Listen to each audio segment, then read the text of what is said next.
बागेश्वर धाम के पीठाधीश्वर धीरेन्द्र शास्त्री के खिलाफ उद्धव ठाकरे की मुख्य पत्र सामना में विवादित बातें कही गई हैं, जिसके बाद बवाल मच गया है। इतना ही नहीं, वक्फ बोर्ड के साथ ही नीतीश कुमार की राजनीति के अंत का भी जिक्र किया गया है, जिस पर बीजेपी नेता राम कदम ने करारा जवाब दिया है।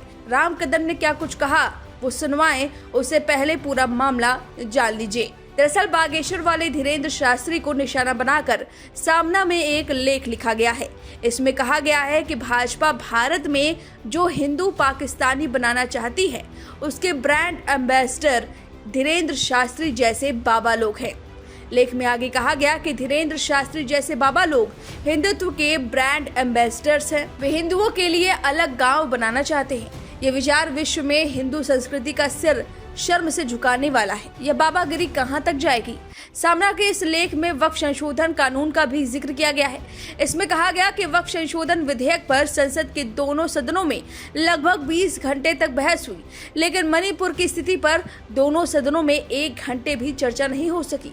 भारत में हिंदू मुस्लिम के बीच नफरत बढ़े और उसका रूपांतरण दंगों में हो, इसका प्रयास भाजपा ईमानदारी से कर रही है। इस विधेयक के पारित होने से भाजपा को ऐसा लगा कि उसने पाकिस्तान पर विजय प्राप्त कर ली। हालांकि उद्धव ठाकरे की इस सामना पर मौलाना ने खुद ही करारा जवाब दिया है। उनका कहना है कि मुसलमानों को विपक्ष भड़काता है। विपक्ष चाहता है कि मुसलमान केवल पत्थरबाजी करें, आतंकवादी बने और उन्हें भड़काया जाए। विपक्ष यही चाहता है कि मुसलमान सड़कों पर रहे।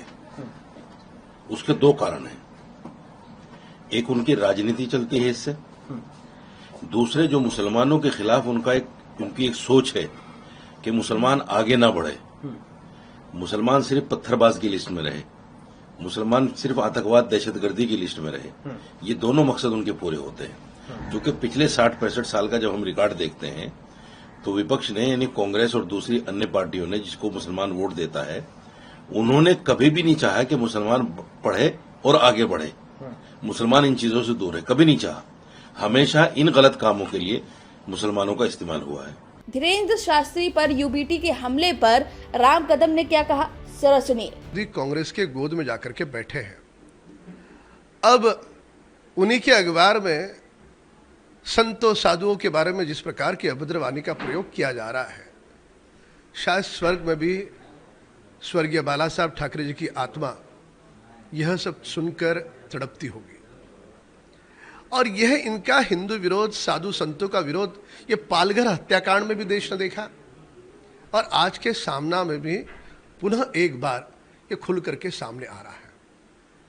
और हम तो उस विचारधारा को लेकर के चल रहे हैं, सबका साथ सबका विकास, पर केवल और केवल तुष्टीकरण की ओछी राजनीति अब उद्धव ठाकरे और उनके अखबार में दिख रही है। शिवसेना यूबीटी ने सामना के लेख के जरिए पूछा कि मुंबई की सड़कों पर जुलूसों से अराजकता फैली और भीड़ मुसलमानों के खिलाफ नारे लगाने लगी, यह कैसी राम भक्ति है?